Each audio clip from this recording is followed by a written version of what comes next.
Today we're going to be reviewing a new one from Trivisa. This is their new Vol model, and I thought it looked pretty interesting. They sent it to me to review, and let's take a close look at this. You got a nice, interesting blade here, very, very aggressive, bulky tip there. Great for doing piercing, doing drag cuts, very precise detail work. This particular one has a satin finish on it. It's a fingerprint magnet, but it looks nice whenever it's clean. You do have a sharpening tool that does clear that plunge. It goes right there. You should have a few sharpenings before it starts to widen up over there in the back. Blade steel on this one is the T10CR15 CO MOV, which is pretty much the same as a VG10. And one thing that I can say about all the Trivisa knives that I own is that they're all built very well. You can tell whoever is the OEM for them that it's dialed in when it comes to build quality, at least. This is a full-size EDC knife at 8.2 inches overall length, and it has a 3.5-inch blade, so it's going to be very, very useful for just about anything you throw at it, especially having that blade shape with that very low tip, that gradual belly that goes all the way up. This is going to be a jack of all trades type of knife. It's going to do everything fairly well. You do have some jimping up top, but this is rounded over jimping, and it doesn't come out that far, so it's pretty useless. It just slides right off my fingers. This one has a flat grind on it. It comes down fairly thin behind the edge at 14 to 15 thousandths, around 14 to 15 thousandths behind the edge, and I found right away that it was slicing fairly well. Now, I did have some issues with ergos. We'll talk about them in just a second, but whenever I started the cutting, the edge was nice. It didn't feel like it had a ton of bite to it. I could have stropped it up, but I was trying to leave just that factory, edge that I do all the time, and I didn't want to alter that any. Now, it was slicing cardboard nicely. You have a good bit of power with, very close to a straight edge. It's going to, no matter how deep and how far you turn, that edge is going to go deeper and deeper in it. And it did excellent with that. Then we moved to the wood cutting, to this piece of birch. And first it felt pretty decent in hand. It was doing pretty well. And the more I started to increase the pressure, I started feeling hot spots on some hard corners and some hard edges they have on the G10 scales. It looks nice. The scales look nice, but those hard angles, hard lines create hot spots, especially whenever you're doing more tougher cutting. And something else I noticed, whenever flipping the knife. So that's something I'll talk about after the testing, but it's something that I noticed right away. I did feel like I was able to get a lot of power into it, and I was kind of able to adjust my hands around for the most part to make it doable. So it wasn't a complete deal breaker there, but something I definitely needed to mention. Then we move to the next portion of the testing, and I already knew this blade shape would probably do really well because it has a very gradual slope on the belly and a very, very fine tip. So doing drag cuts like through the leather and stuff like that, it's going to do great.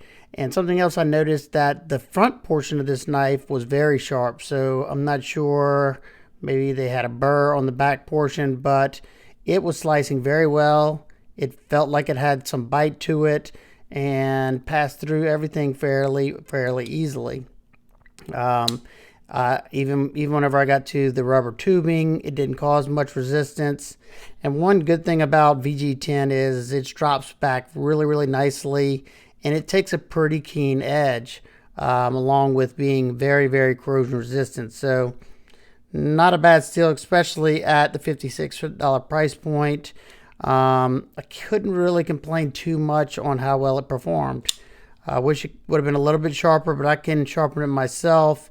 And so far, every one of their knives that I've gotten, that I've sharpened up, man, they perform so much better after that. Then we moved on over to the 1/2-inch twisted sisal rope. And yep, it still has the bite. It was cutting it fairly easily up until about the midway point. Then I just started having to push it a little bit harder. But I can't really, like I said, complain. It was doing it. It was doing it fairly well.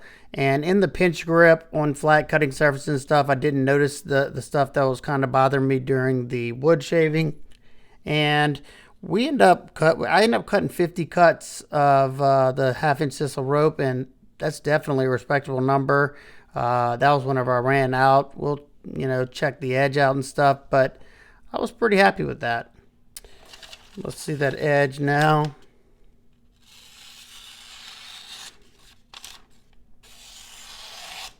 Yeah, not bad. One thing that impressed me with this knife, and pretty much all the Trivisa flippers, is the action. It's got a pretty minimal flipper tab. It does have some jimping there, but it rockets out, and it has a very, very silky drop to it. It's kind of hard to explain unless you could feel it yourself, but it's not a free dropper, but it's that very, hydraulic feeling coming down. Very, very clean feeling. But one other thing with the hard angles that I was talking about during the cutting, you can see this hard line right here, this point right here, this point right here, that point. Those are very hard angles. So if you're like me, when you're flipping the knife, that one right there is poking the what out of me. I got to kind of grab it from the side like that to not get poked by it. It's a pretty easy fix. I didn't want to fix it before the review, but just take some sandpaper and kind of knock off those hard edges. Maybe put a little bevel right there. And I get it. You're trying to keep it looking really clean, so you keep that hard line, but that doesn't make for the most comfortable in-hand experience. Now they are contoured, but that I don't know. It might just be me, but it definitely not the most comfortable thing. Another thing that was kind of impressive, I took the knife apart just to see how they had all this set up.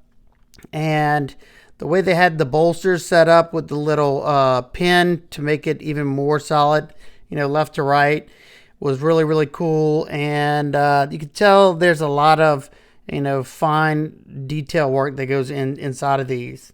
Now, even though I'm not a big fan of stainless bolsters, because this is a stainless bolster on top of a stainless liner, so it's a pretty weighty knife. It looks nice. It's just I'd rather all G10 than have this extra weight, especially up in the front.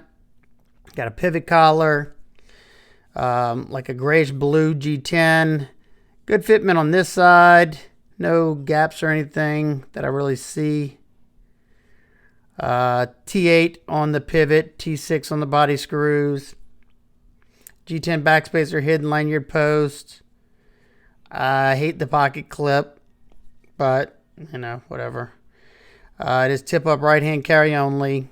The fitment to the stainless steel bolsters look pretty good. You got a little small, it's hard to see only whenever I turn certain ways, but it's there.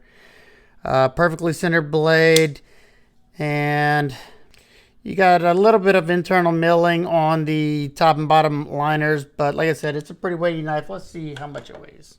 First in grams, 141 grams or 4.97 ounces. So not terrible, but they're getting a lot of extra weight from the bolsters. Take a look at the lockup. It's sitting at around, I'd say 40 or 50%. No up and down, no side to side on my knife. The access to the lock bar is not the best because it is flush with the show side scale. They do have a little chamfer there. It's not terrible, just not the best. Quick size comparison with the Trivisa Lynx and the Trivisa. I can't remember this. I'll put it up on the screen. This one's about the same overall length. The Lynx is a little bit longer. Ontario Rat Model 1 and 2. All right, my nitpicking complaints, maybe a better edge. If you're going to use jimping, make it useful instead of this rounded over jimping, and maybe a little bit longer row there. And definitely knock these, put a better chamfer there, because that right there is a pretty hard angle, and maybe a little bit better access to that lock bar. I know I mean, I'm good with the pot clip, even though it's hideous. It's a $56 knife. It functions well. So, it just depends if you like the overall knife. Is built well, still held up well for the edge it had on it, and overall they do a good job with their knives. They also have a black wash version of this as well, and a wood and Damascus version also. So if you're interested in this, I will pin a link in the comments, and I hope everybody's having an absolute amazing day. I'll see y'all on the next one. Peace.